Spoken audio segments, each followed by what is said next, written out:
Imagine uma manhã fria de janeiro de 1947 em Los Angeles. Uma mãe caminha com sua filha pequena pela calçada, quando passa por um terreno baldio e avista o que parece ser um manequim quebrado, cortado ao meio. Ela se aproxima e percebe que aquilo não é feito de plástico, e sim de carne. Trata-se do corpo de uma jovem mulher que teve todo o sangue do seu corpo drenado e posicionado como se fosse um manequim ali jogado no chão. E para piorar, a sua boca estava cortada, formando um sorriso que é de orelha a orelha. Esse foi o fim brutal de Elizabeth Short, uma jovem que foi para Hollywood com o sonho de se tornar uma estrela, mas acabou se tornando a vítima de um dos crimes mais famosos e cruéis dos Estados Unidos. E quase 80 anos depois, nós ainda não sabemos quem de fato fez isso. Mas hoje vamos nos aprofundar mais na história dessa garota, e fazer os passos dela, analisar os suspeitos e tentar entender como o ser humano pode fazer algo tão monstruoso. E o pior de tudo, sair impune. Para entender o monstro, primeiro precisamos entender a vítima. Antes de ficar conhecido como a Dália Negra, ela era apenas a Beth. Elizabeth Short nasceu em Boston em 1924. Ela era uma mulher considerada muito bonita, olhos azuis, cabelos pretos e pele bem branca. Aos 19 anos, ela fez o que muitos jovens faziam na época do pós-guerra. Pegou um trem e foi para a Califórnia. O sonho dela era ser atriz. Ela sabia que aquela vida simples onde ela vivia não pertencia a ela. Ela almejava mais, como qualquer jovem sonhador. O problema é que o mundo real não segue o nosso roteiro, e Hollywood não era o glamour que ela imaginava. Pelo contrário, um lugar feito de subempregos, moradia deplorável e poucas oportunidades. Elizabeth acabou vivendo uma vida conturbada na cidade. Vários empregos simples e muitas vezes dependia da bondade de seus namorados para ter o que comer ou onde morar. Após o crime, foi a imprensa sensacionalista que a apelidou de Dália Negra, inspirada em um filme de sucesso da época. Diziam que ela só usava roupas pretas e flores no cabelo.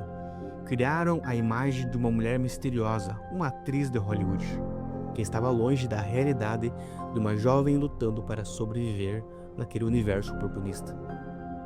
Na manhã de 15 de janeiro de 1947, uma dona de casa chamada Beth Bersinger estava andando pela Avenida Norton, no bairro Lane Park.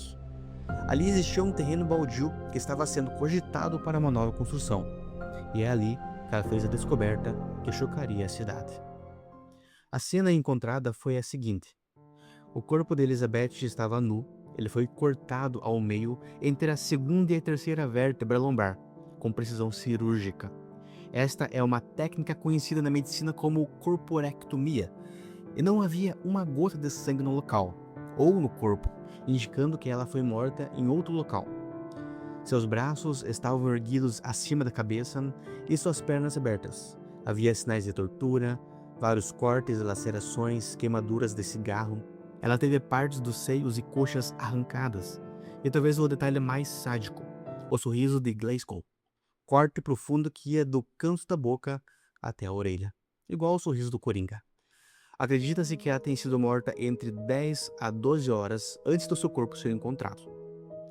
A polícia de Los Angeles foi acionada e foi aí que o caos começou.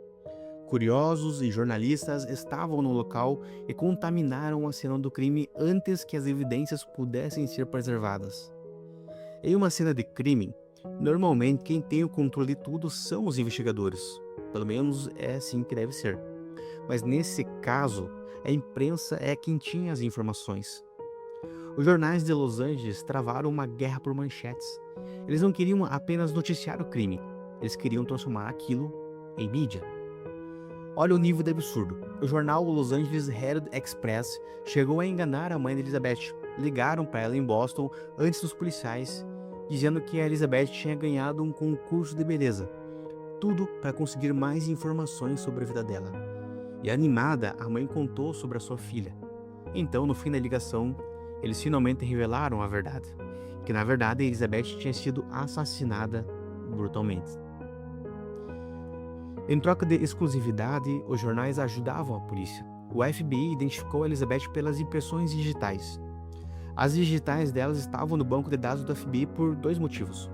O primeiro é que em 1943 ela se candidatou a uma vaga de emprego como funcionária na comissaria do acampamento do exército Camp Cook, na Califórnia. E o segundo é que 7 meses depois ela foi presa pela polícia de Santa Bárbara por consumir bebida alcoólica sendo menor de idade. A comparação dessas impressões digitais com os arquivos existentes permitiu a identificação de Elizabeth em apenas 56 minutos, o que para a época era extraordinário.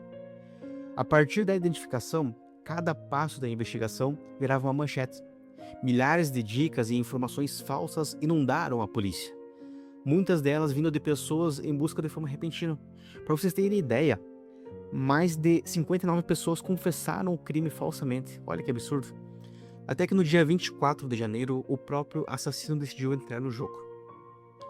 Um funcionário do correio encontrou um envelope suspeito. O endereço de entrega estava escrito com letras recortadas dos jornais e dizia: aos policiais de Los Angeles e aos jornais.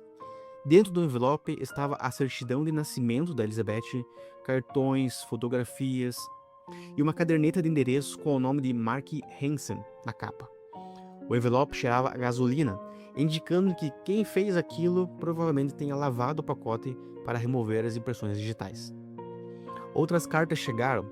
Uma falava sobre os pertences da Elizabeth, outra zombava da polícia, falando que ele nunca seria pego. A verdade é que muitas cartas foram enviadas, porém poucas realmente pareciam ser enviadas pelo próprio assassino.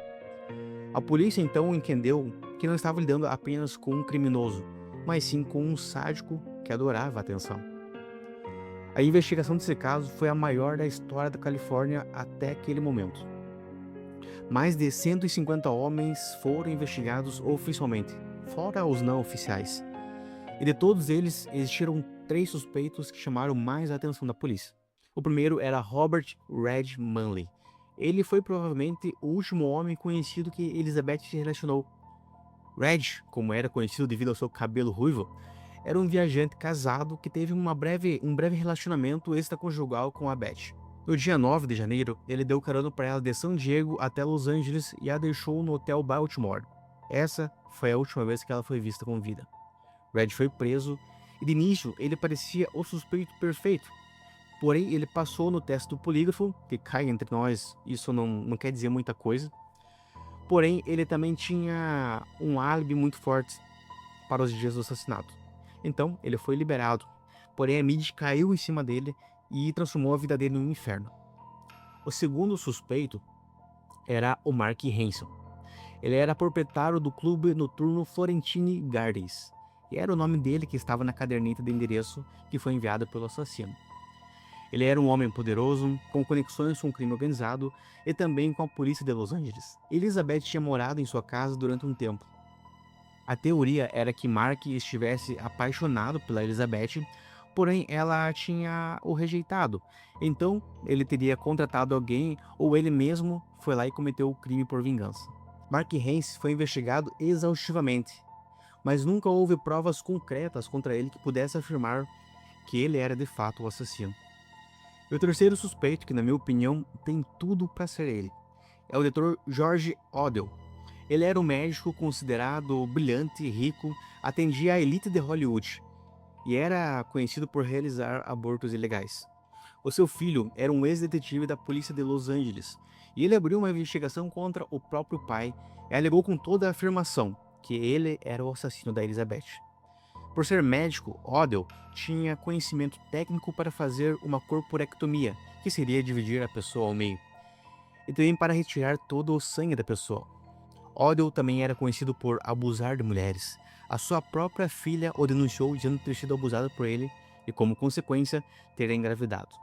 Após essas revelações ao público, outras mulheres foram à delegacia para denunciar ele por abuso.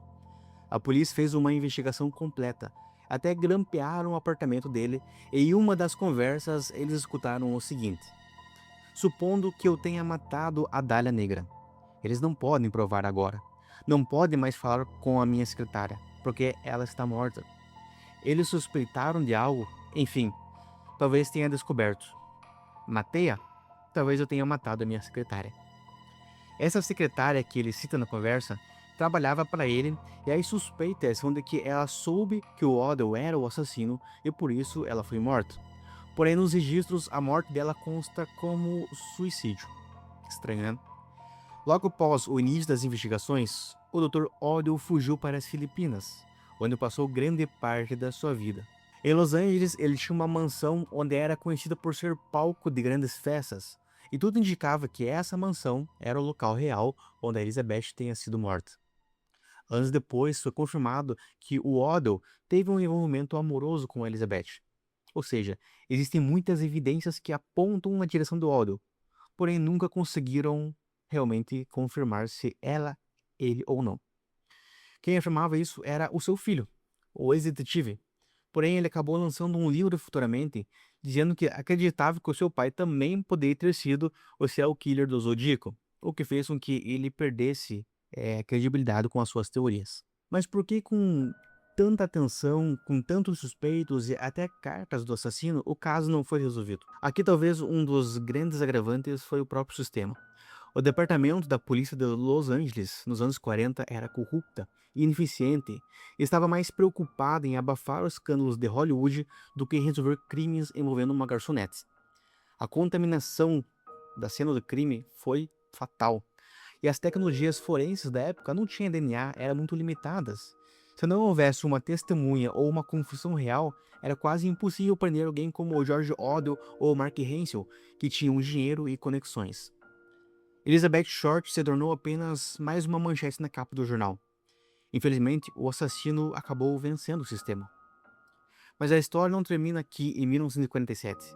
A Dália Negra se imortalizou em livros, filmes, podcasts, e as pessoas até hoje continuam tentando resolver o seu assassinato. Talvez o que podemos aprender nessa triste história é que ela reflete o lado obscuro do sonho de Hollywood, onde jovens vulneráveis se tornam presas.